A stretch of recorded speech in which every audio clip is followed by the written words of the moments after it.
जय श्री कृष्णा। राधे राधे साथियों, आप सभी मित्रों का स्वागत है। साथियों, आइए हम जानेंगे, श्रवण करेंगे भागवत जी को। सबसे पहले भागवत महापुराण को प्रणाम करें, नमस्कार करें, भगवान श्री कृष्ण को नमस्कार करें। हरि ओम कृष्णाय वासुदेवाय हरये परमात्मने प्रणतः क्लेशनाशाय गोविंदाय नमो नमः। हे कृष्ण करुणा सिंधु दीनबंधु जगत्पते गोपेश गोपिका कांत श्री राधा कांत नमोस्तुते तप्त कांचन गौरांगी राधे वृंदावनेश्वरी वृषभानुसुते देवी प्रणमामि हरिप्रिये प्रणमामि हरिप्रिये प्रणमामि हरिप्रिये। बोली श्रीमद्भागवत महापुराण की जय। कृष्ण कन्हैया लाल की जय। जय जय श्री राधे। ओम तत्सत। श्री गणेशाय नमः। श्रीमद्भागवत महापुराणम द्वितीय स्कंदः अथ प्रथमोध्याय। ध्यान विधि और भगवान के विराट स्वरूप का वर्णन। ओम नमो भगवते वासुदेवाय। ओम नमो भगवते वासुदेवाय। वासुदेवाय बोलो भक्तवत्सलाय। ओम नमो भगवते वासुदेवाय। आइए हम पहले श्लोक को गुनगुनाते हुए चलें।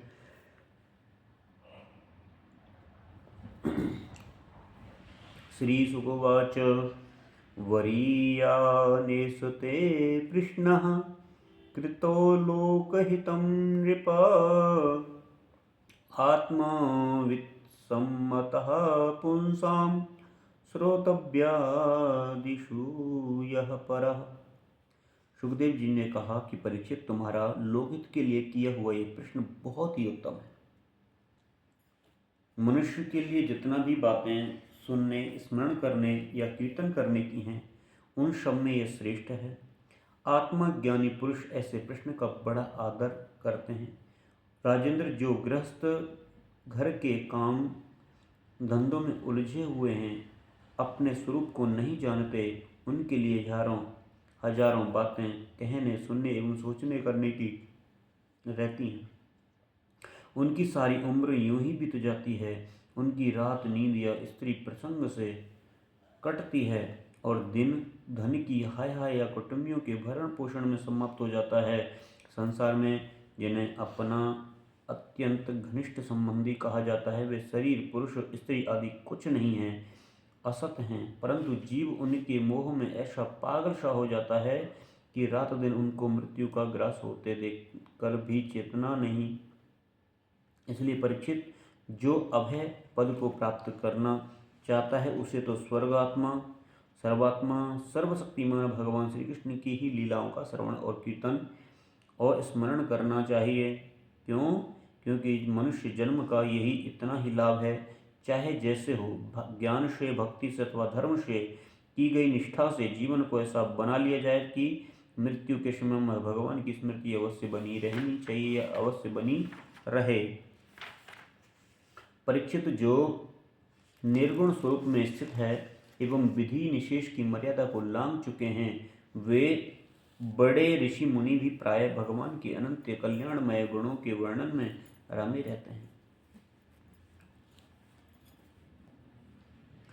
द्वापर के अंत में इस भगवद रूप अथवा वेदतुल्य भगवान भगवतमृत नाम के महापुराण, श्रीमद्भागवत नाम के महापुराण का अपने पिता कृष्ण द्वैपायन से मैंने अध्ययन किया था। राजर्षि, मेरे निर्गुण रूप परमात्मा में पूर्ण निष्ठा है। क्यों? क्योंकि फिर भी भगवान श्री कृष्ण की मधुर लीलाओं ने बलात् मेरे हृदय को अपनी ओर आकर्षित कर लिया। यही कारण कि मैंने इस पुराण का अध्ययन किया। तुम भगवान के परम भक्त हो, इसलिए मैं तुम्हें इसे सुनाऊंगा। जो इसके प्रति श्रद्धा रखते हैं, उनकी शुद्ध चित्तवृत्ति भगवान श्री कृष्ण के चरणों में अनन्य प्रेम के साथ बहुत शीघ्र लग जाती है। जो लोग लोक या परलोक की किसी भी वस्तु की इच्छा रखते हैं या इसके विपरीत संसार में दुख का अनुभव करके जो उससे विरक्त हो गए हैं और निर्भय मोक्ष पद को प्राप्त करना चाहते हैं, उन साधकों के लिए, योग संपन्न सिद्ध ज्ञानियों के लिए भी समस्त शास्त्रों का यही निर्णय है कि वे भगवान के नामों का प्रेम से संकीर्तन करें। अपने कल्याण साधन की ओर से असावधान रहने वाले पुरुष की वर्षों लंबी आयु भी अनजान में ही व्यर्थ बीत जाती है। उससे क्या लाभ? सावधानी से ज्ञान पूर्वक बिताई हुई घड़ी 2 घड़ी भी श्रेष्ठ है, क्योंकि उसके द्वारा अपने कल्याण की चेष्टा तो की जा सकती है।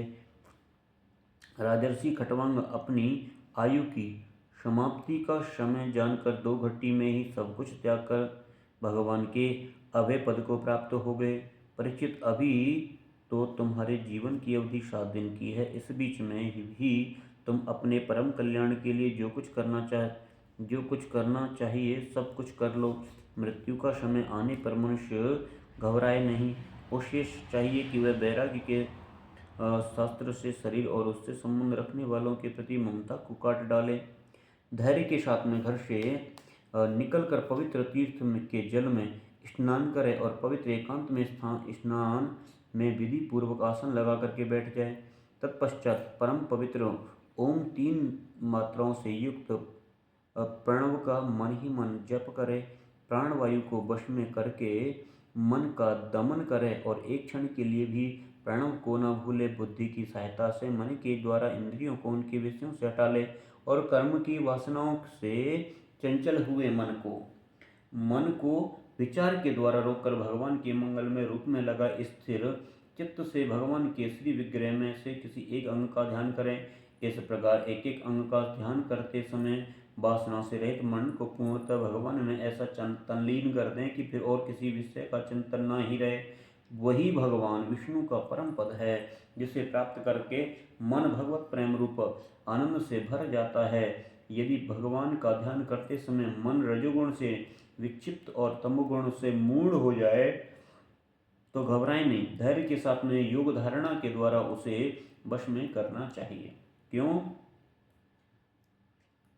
क्योंकि धारणा उन उक्त दोनों गुणों के दोषों को मिटा देती है। धारणा स्थित हो जाने पर ध्यान में जब योगी अपने परम का मंगलमय आश्रय भगवान को देखता है, उसे तुरंत ही भक्ति योग की प्राप्ति हो जाती है। परीक्षित ने पूछा कि ब्राह्मण, धारणा किस साधना से किस वस्तु में किस प्रकार की जाती है और उसका क्या स्वरूप माना गया है जो शीघ्र ही मनुष्य के मन को मैल को मिटा देती है?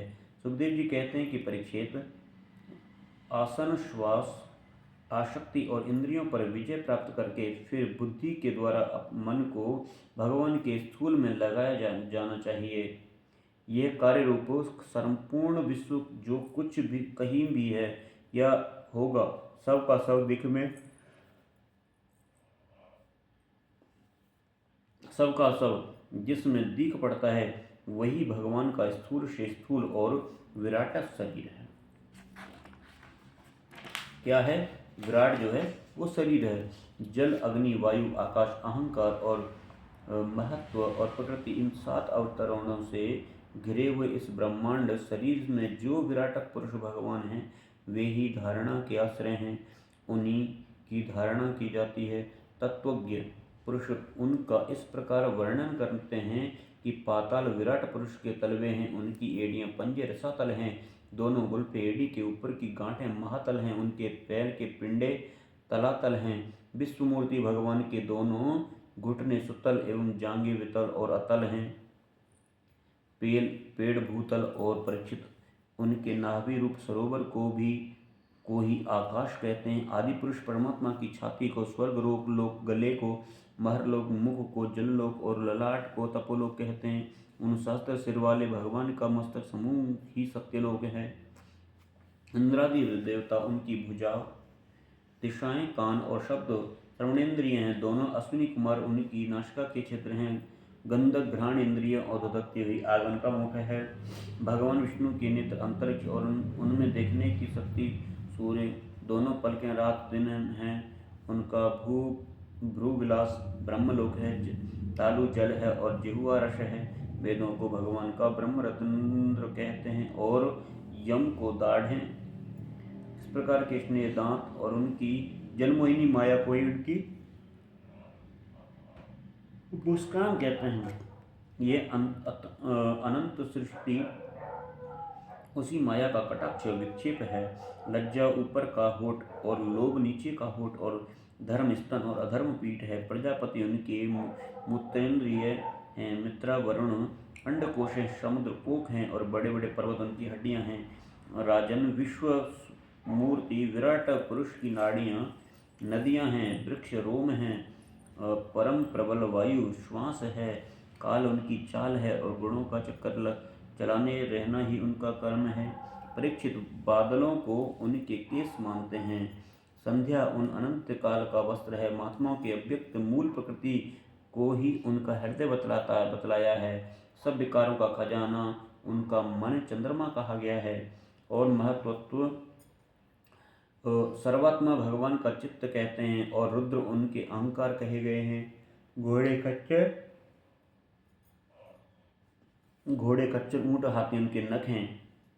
वन में रहने वाले सारे मृग पशु उनके कटिक प्रदेश में रहते हैं और तरह तरह के वृक्ष उनकी अद्भुत रचा कौशल और स्वयंभू मनु उनकी बुद्धि हैं और मनु की संतान मनुष्य उसके निवास स्थान हैं। गंधर्व विद्याधर चारण और अप्सराएं उनके खड्ज आदि स्वरों की स्मृति दैत्य उनके वीर हैं। और ब्राह्मण मुख क्षत्रिय भुजाएं वैश्य जंघाएं शूद्र उन विराट पुरुषों के चरण हैं।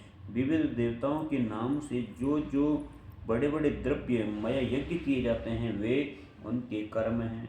क्यों? क्योंकि परीक्षित विराट स्वरूप भगवान के स्थूल शरीर का यही स्वरूप है। तो मैंने तुम्हें सुना दिया। इसी में मुमुक्षु पुरुष बुद्धि के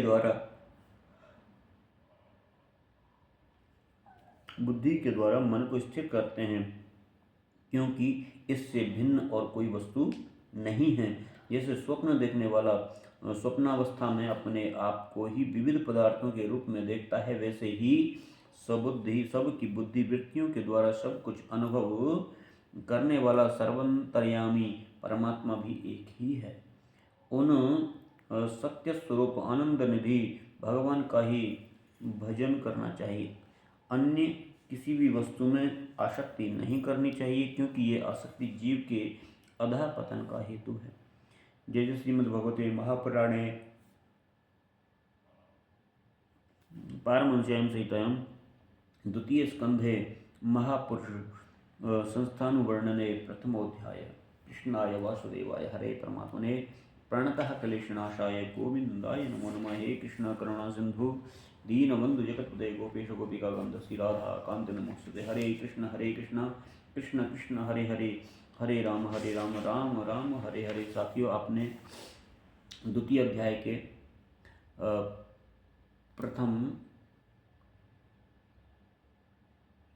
द्वितीय स्कंद के प्रथम अध्याय आपने श्रवण किया।